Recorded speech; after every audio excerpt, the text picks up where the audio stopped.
So I do have an unboxing tonight from Obsidian.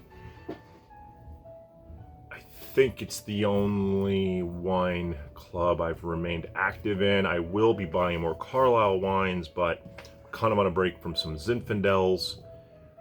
There's nothing wrong with Carlisle, makes some of the best. There was just an article I read in Wine Spectator. Their Zinfandels get tremendous scores, and they're very, very well made and age-worthy as well.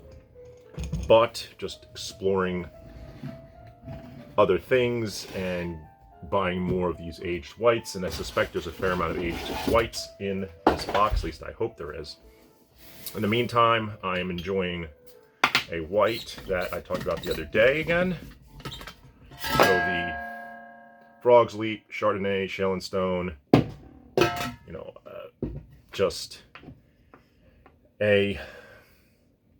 showing balance and restraint, which is right on the label as well. But that's really a great indication of what this Chardonnay is, and I talked about it the other day. I won't belabor it.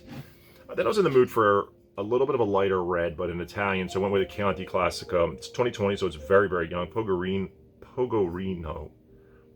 Yeah. And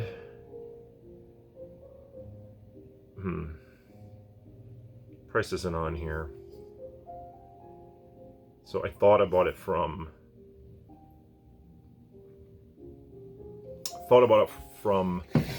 Princeton Corkscrew, but now I'm not sure.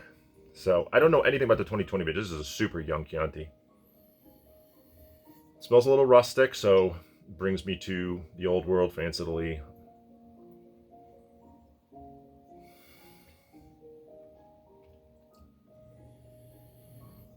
It's like a sweet tobacco smell a little bit, just a little. I'm not getting that typical sort of black cherry. I'm getting some red fruit. It's a slightly different aroma in there, like a very sweet, overripe pomegranate smell. Yeah, I think that's what that aroma is. Does Wine Wheel want to help me today? I don't know. It could.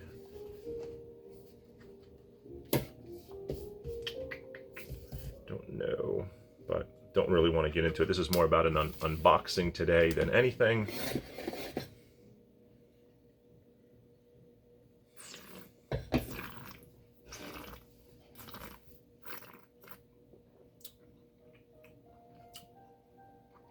Wow, that is a really good Chianti. Oh, that's excellent. That's got guts. That's got some tannin. That's got structure. It's got acidity. That's delicious. That's delicious and elegant all at once, and I think it's not expensive at all. It's not a Reserva. Oh, wow, this is really good. I absolutely want this with some meatballs and sauce right now, which is what I'm not having. I'm not having that for dinner, but I wish I was. I can still taste it. The tannins are still there. The acid is still there. The length is still there. Gosh, I really wonder what this wine costs.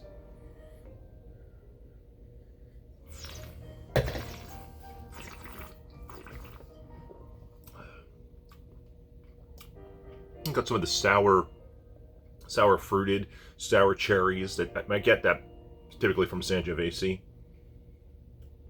Yeah, it's really, alcohol's in balance. I think it says 13.5. It's got some weight to it.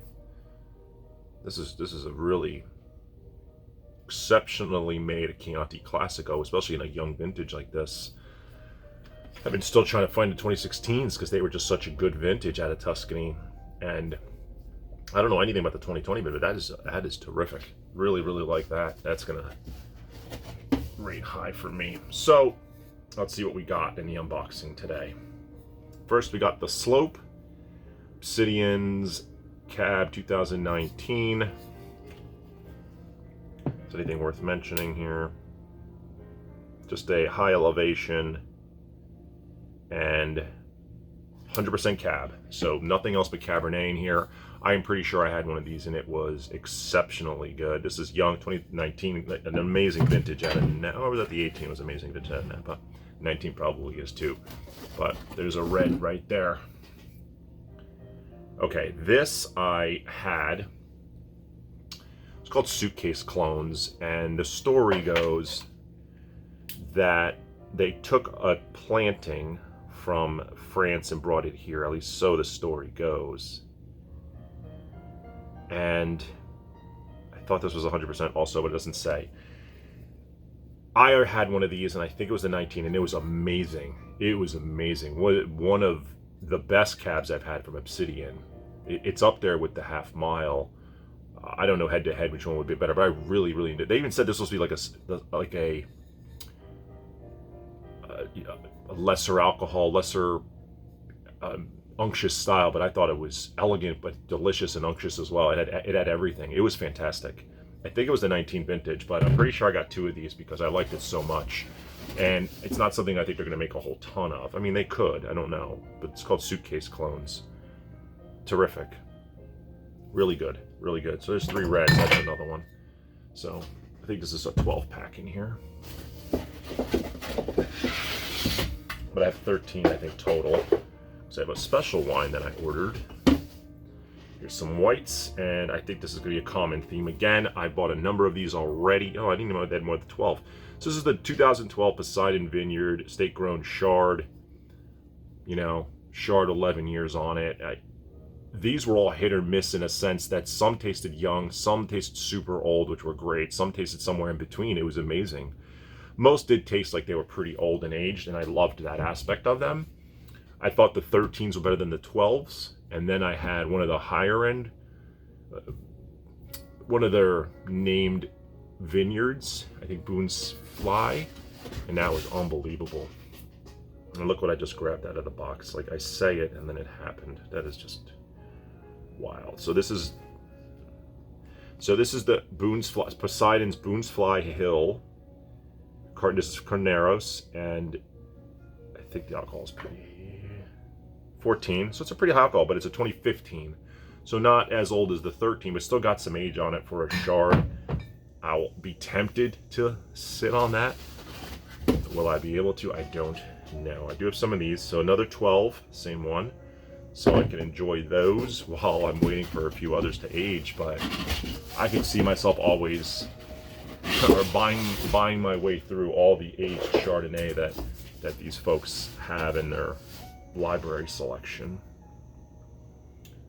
So this is a 14.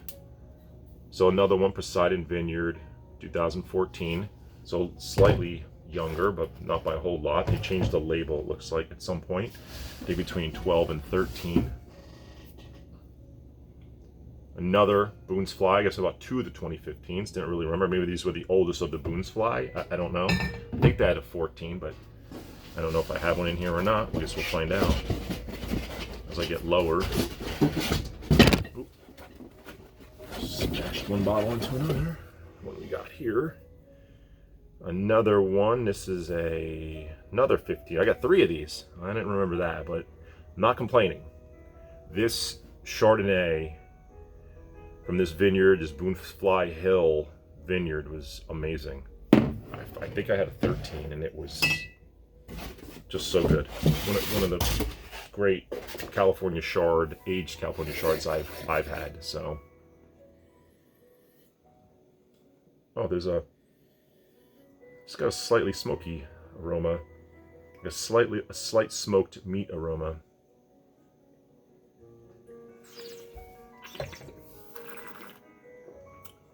And that's good. That's good. I hope that wine's not expensive. 2014, another one of these. Oh, very dusty.